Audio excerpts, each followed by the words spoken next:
안녕하십니까?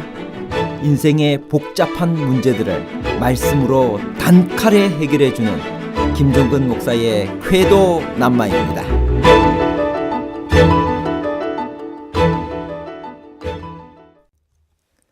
아론은 누구인가요? 모세의 형입니다. 그는 하나님에 의해 그의 말 잘함을 내가 아노라는 인정을 받으며 공식적인 모세의 대변자로 임명된 사람입니다. 그가 어떤 사람이었습니까?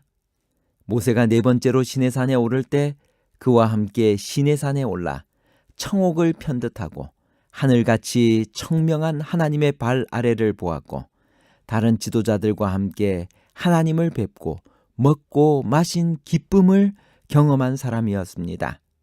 그런 아론이 모세가 시내산에 올라 하나님이 친히 두 돌비에 새긴 십계명을 받기 위해 초자연적인 인내로 40일을 금식하며 지내는 바로 그때 송아지 우상을 만드는 일에 앞장서게 되었다니 참으로 이해하기 어려운 일입니다. 어떻게 아론이 이런 실수를 할 수 있었을까요? 아론이 송아지 우상을 만들고도 용서받은 것은 백성들의 탄원의 결과였나요? 아니면 모세의 중재 기도의 결과였나요? 백성들의 탄원과 모세의 중재 기도에 관한 복잡한 문제를 하나님 말씀의 가르침으로 명쾌하게 해결해 드리겠습니다. 하나님께서 산 위에서 모세에게 율법과 규례에 대해 자세히 설명하시는 동안 그 사이를 못 참고 산 아래에서는 하나님께 대한 배반이 일어났습니다. 백성이 아론에게 요구한 것은 무엇이었나요? 그것은 얼마나 큰 죄였는가요? 출애굽기 32장 1절. 백성이 모세가 산에서 내려옴이 더딤을 보고 모여 아론에게 이르되 가로되 일어나라 우리를 인도할 신을 우리를 위하여 만들라. 이 모세 곧 우리를 애굽 땅에서 인도하여 낸 사람은 어찌 되었는지 알지 못함이라. 백성들은 누가 그들을 애굽 땅에서 인도해 냈다고 생각했나요? 출애굽기 32장 1절 다시 읽어보겠습니다. 백성이 모세가 산에서 내려옴이 더딤을 보고 모여 아론에게 이르러 가로되 일어나라 우리를 인도할 신을 우리를 위하여 만들라. 이 모세 곧 우리를 애굽 땅에서 인도하여 낸 사람은 어찌 되었는지 알지 못함이라. 그들은 아직도 사람을 의지하고 있었습니다. 그들이 만일 홍해를 가르고 그들을 애굽에서 인도해 낸 분이 모세가 아니라 하나님이라는 것을 확실히 알았더라면 모세가 보이지 않는 것에 대하여 그렇게 불안해하지 않았을 것입니다. 그들은 눈에 보이는 어떤 신을 찾았고 급속히 우상 숭배에 빠져들어 갔습니다. 아론이 범한 죄는 무엇이며 어떻게 용서받았나요? 아론의 죄는 크게 4단계로 진행이 되어집니다. 제1단계는 집단 압력에 대한 소극적 저항의 단계입니다. 그는 그들에게 너희의 아내와 자녀의 귀에서 금고리를 빼어 내게로 가져오라고 했습니다. 부조와 선지자에 보면 그가 그런 요구를 한 것은 백성들이 하지 않을 것이라고 예상하였기 때문이었다라고 기록합니다.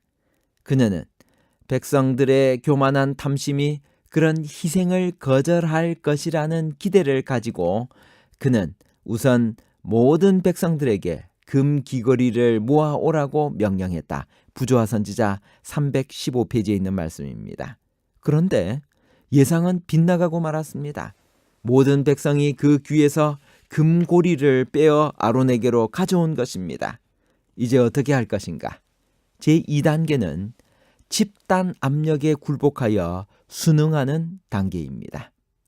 그들이 금을 가져오자 아론이 그들의 손에서 그 고리를 받아 부어서 조각칼로 새겨 송아지 형상을 만들었습니다.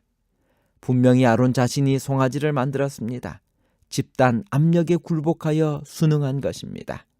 그것을 만드는 동안에 아론은 과연 어떤 심정이었을까요? 송아지가 만들어지자 백성들은 이스라엘아, 이는 너희를 애굽 땅에서 인도하여 낸 너희 신이로다고 외쳤습니다. 이때쯤 아론도 분위기에 함께 취하기 시작한 것 같습니다. 제3단계는 부화 내동에 의한 능동적 적극적 행동의 단계입니다. 아론은 백성들의 분위기를 보았습니다. 그리고 그의 마음도 함께 흥분한 것 같습니다. 그래서 그 앞에 제단을 쌓고 내일은 여호와의 절일이니라고 공포했습니다. 이제 능동적이고도 적극적으로 나서기 시작한 것입니다. 부조와 선지자 315페이지. 비열하게도 아론은 여호와께 그 같은 모욕적인 행위를 하도록 내버려 두었을 뿐만 아니라 그 이상의 일을 했다. 제4단계는 자기 행동을 합리화하는 궁색한 변명의 단계입니다. 다음 날 그들은 애굽의 아피스 신인 아론이 새긴 금송아지에 번제와 화목제를 드린 후 앉아서 먹고 마시며 일어나서 뛰놀기 시작했습니다. 내려온 모세가 진상을 목도하자마자 송아지를 부수어 가루로 만들었습니다. 그리고 아론을 향해 분노에 찬 목소리로 물었습니다.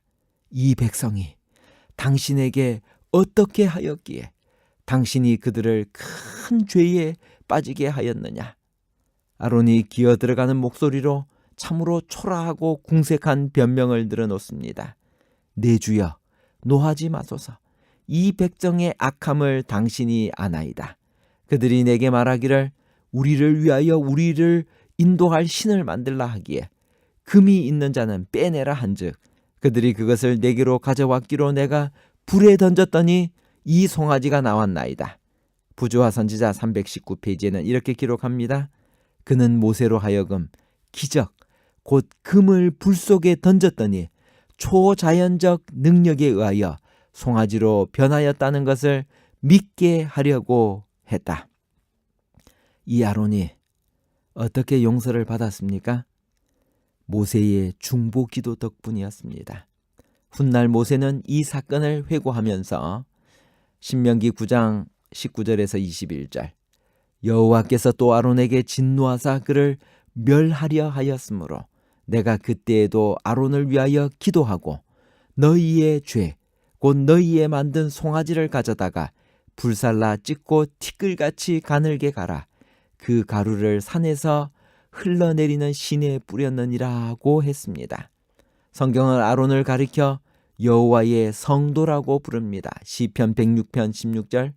그리고 성도를 가리켜 제사로 나와 언약한 자 시편 50편 5절이라고 정의했습니다. 이것은 아론이 회개의 제사로 여호와의 성도가 되었음을 나타냅니다. 부조와 선지자 320페이지에는 이렇게 말씀하십니다.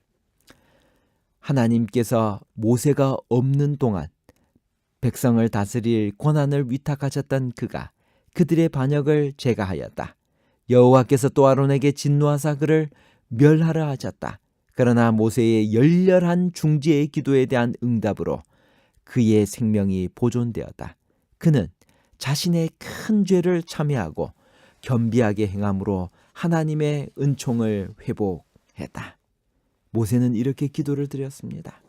그러나 합의하시면 이제 그들의 죄를 사하시옵소서. 그렇지 않사오면 원컨대 주의 기록하신 책에서 내 이름을 지워버려 주옵소서. 모세의 탄원에 대한 하나님의 대답은 무엇이었습니까? 출애굽기 32장 33절에서 34절.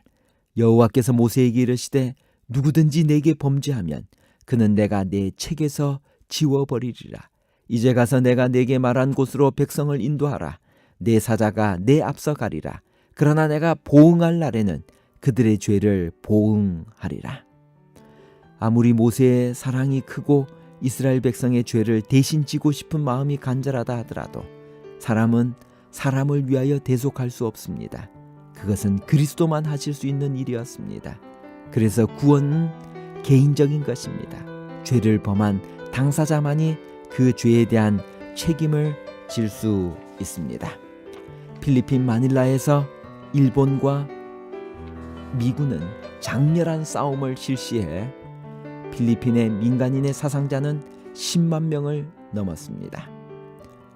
엘피디오 키리노 필리핀의 대통령은 필리핀의 제6대 대통령입니다. 이 필리핀의 키리노 대통령은 제2차 세계대전 중 마닐라 전투에서 아내 알리시아와 5명의 아이 중 3명이 일본군에게 살해당했습니다. 그런데 전쟁이 끝난 후 일본 병사 한 명이 와서 내가 그리스도를 믿고 크리스찬이 되었으므로 사형을 면제해달라고, 내 죄를 용서해달라고 요청을 합니다. 오랫동안 이 키리노 대통령은 고민을 합니다. 그런데 그는 마지막으로 그를 용서해 줍니다. 그리스도의 사랑으로 그는 용서를 받았습니다. 결론입니다. 첫 번째, 아론의 죄는 4단계로 진행되는데 제1단계는 집단 압력에 대한 소극적 저항의 단계였습니다. 두 번째, 제2단계는 집단 압력에 굴복하여 순응하는 단계입니다. 세 번째, 제3단계는 부하 내동에 의한 능동적 적극적 행동의 단계입니다. 제4단계는 자기 행동을 합리화하는 궁색한 변명의 단계입니다. 그러나 이 아론은 모세의 중재의 기도에 의하여 그는 용서함을 받았습니다. 감사합니다.